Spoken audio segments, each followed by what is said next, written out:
Hey, qué rollo, chalones, aquí somos amigos de Desnudando la Teoría. En un nuevo capítulo de hoy les vamos a hablar de la fenomenología en general. Pero para entender la fenomenología, primero hay que comprender a este autor llamado Husserl. Bueno, no es un autor, es un filósofo que tuvo varios discípulos, ¿no? Entre ellos fue Heidegger, pero de eso vamos a hablar más hace rato. Primero, Husserl fue el pionero en crear la fenomenología. ¿Y qué es esto? Se preguntarán. Pues es la explicación de fenómenos, así tal cual. O sea, cómo explicarlos básicamente. Sí, ¿no? Eso se refiere más o menos Husserl cuando se refiere con fenomenología. Y el método que Husserl usa es, tú al momento de ver una cosa, ver un objeto, lo miras como desde tu perspectiva, pues como de según tus ojos, pero lo que Husserl busca es que tú pongas el mundo entre paréntesis, así tal cual, estoy citando literalmente, poner el mundo entre paréntesis y ver desde una perspectiva más alta, por así decirlo, con la conciencia, no bajo tu experiencia o tu influencia. ¿Me explico? Bueno, este es más o menos el método que usa Husserl, digo, pero su discípulo Heidegger tiene otros métodos. ¿Qué métodos usa Heidegger? Heidegger en sí utiliza el mismo, que es la fenomenología, nada más que él ve este método para revelar el sentido del ser, no explicando cosas externas, sino cómo se muestran las cosas en la experiencia, en base a la experiencia y dentro de la experiencia. Ah, ya. Heidegger es el de Dasein, ¿no? Ajá. Okay, sí, Él fue sí. el que propuso el Dasein, que es el ser en el mundo. Ajá, ser en el mundo. El ser, bueno, Dasein es ser de ahí, algo así, ¿verdad? No, sí, ser de ahí ahí. también. Ajá. El chiste es que Heidegger es como busca la relación de el ser con el mundo, ¿no? Sí. Así más o menos en pocas palabras. Y luego está Gadamer. Gadamer era discípulo de Heidegger, ¿no? Sí. O sea, esto es como una relación. Este tema de la fenomenología es en pura familia en realidad, porque primero es Husserl, después su discípulo siguió con este término fenomenología, pero dando otro enfoque, Heidegger, y el discípulo de Heidegger le dio otro enfoque también. Parece lo de Sócrates, Platón, Ajá, Aristóteles. así idéntico. Sí, quién sabe qué tenían en esas fechas que les gustaba hacer grupitos y hacer un desmadre entre ellos. Sí, porque solo tres. entre ellos se armaban debates de no, tú estás mal. Sí. De hecho, Husserl y Heidegger entraron en mucho conflicto porque se tiraban entre ellos por su fenomenología. O sea, El debate, güey, ¿no? debate. Bueno, pero Gadamer, ¿qué nos dice, Ernesto? Bueno, Gadamer, este personaje curioso con nombre del villano de los pitufos, lo que proponía era buscar el diálogo mediante la escritura, mediante los libros. ¿A qué vamos con esto?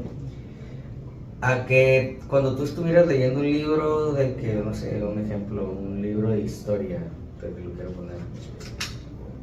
Tú tienes tu perspectiva de lo que estás leyendo. Un ejemplo, estás leyendo algo de la conquista y tú sabes desde tu perspectiva qué cosas estuvieron mal y qué pasó. Pero conforme a eso tú buscas dialogar con el libro, cuestionar el libro como si tuvieras al autor así de frente y preguntándole por qué él piensa eso, por qué escribió eso. Y así puedes poder cambiar una manera pues la manera de pensar de dicho libro y ayudar a la sociedad a comprender más el libro, digamos así. Porque claramente no puedes tú preguntarle a la persona, o sea, sí se puede, pero no puedes tú preguntarle al autor directamente en ese momento, hey, ¿por qué hiciste esto? Entonces tú tienes que dialogar con el libro de que, a lo mejor este güey puso que Hernán Cortés era bueno porque es español, no sé, y así, ¿sí me explico? Es una cuestión de diálogo directo con el libro y con el autor en la mente, no. Es para enriquecer el diálogo, vaya. Bueno, para enriquecer el conocimiento. Gadamer lo que busca es como que haya esta interacción donde no te cierres a lo que tú piensas y digas, lo que yo digo es lo correcto ya.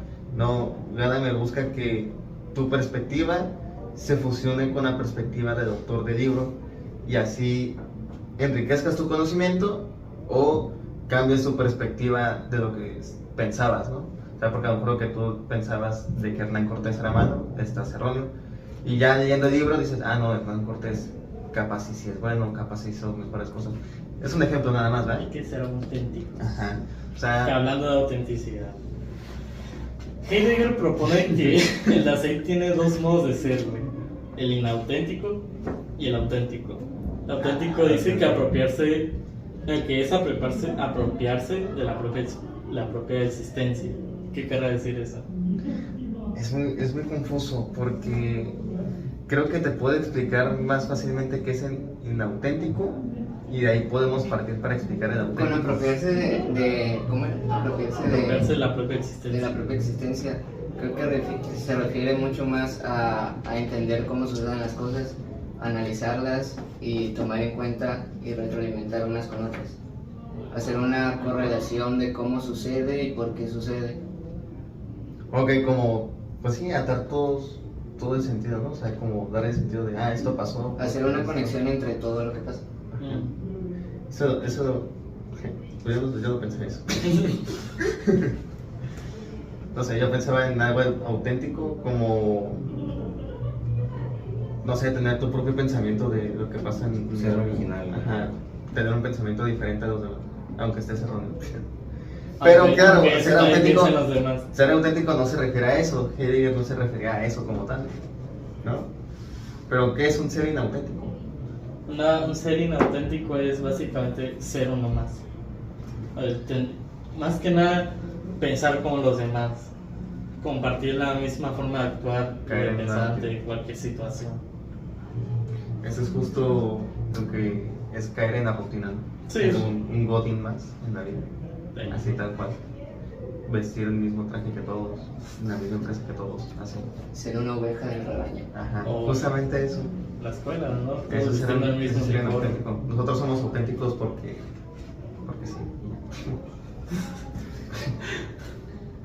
Bueno, pero claro, estas fenomenologías de cada uno de estos filósofos buscan lo mismo, como explicar el... ¿Explicar el qué? ¿Qué similitud tiene? Ajá. Bueno, la Yo tenía la similitud palabra y se me fue. que creo que tú querías dar es que todos tratan de hacer que el ser humano de una u otra manera piense más allá de lo que tiene enfrente. Tenemos un celular, sabemos que es un celular, pero quizá no sabemos los componentes que tiene, cómo se hizo, cómo se llegó a tener eso, los antecesores. Ok, sí. Entonces, Como... ¿Quitar? Pues sí, no, No, yo no sabía, güey. me he pegado. Bueno, es como comprender bien lo que estás viendo, ¿no? Comprender bien la realidad de las cosas.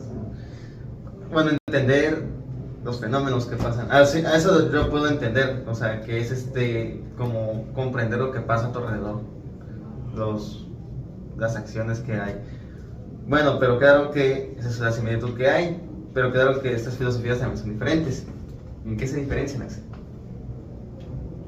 ¿qué se piensa que?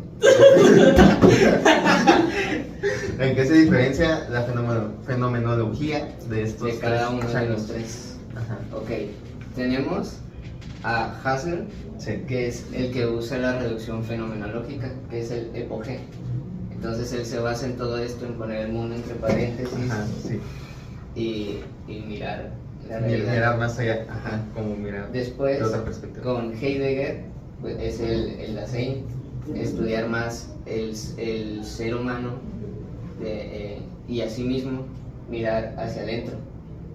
Su conciencia. Lo que tú eres, ajá, tu Mirar conciencia, su lo que conciencia. tú eres, Ok, el sí. famoso yo puro.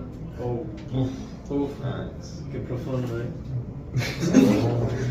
Y Gadamer se relacionaba más con la comunicación. El diálogo.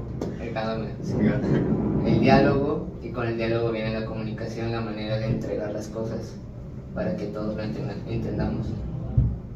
Algo bien, ¿no? Siento que, bueno, yo creo que me gusta más cómo lo maneja Gadamer porque siento que es más aplicable en la vida. Husserl y Heidegger, ese no.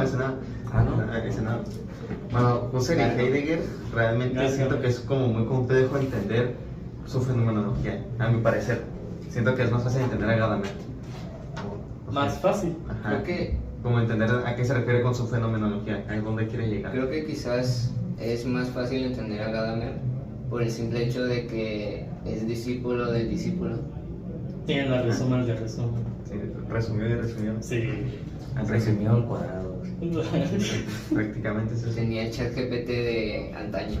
La fenomenología es muy importante porque se puede aplicar en la ciencia, ¿no? Ah, es cierto, ¿eh? Creo que lo habían comentado en algún momento.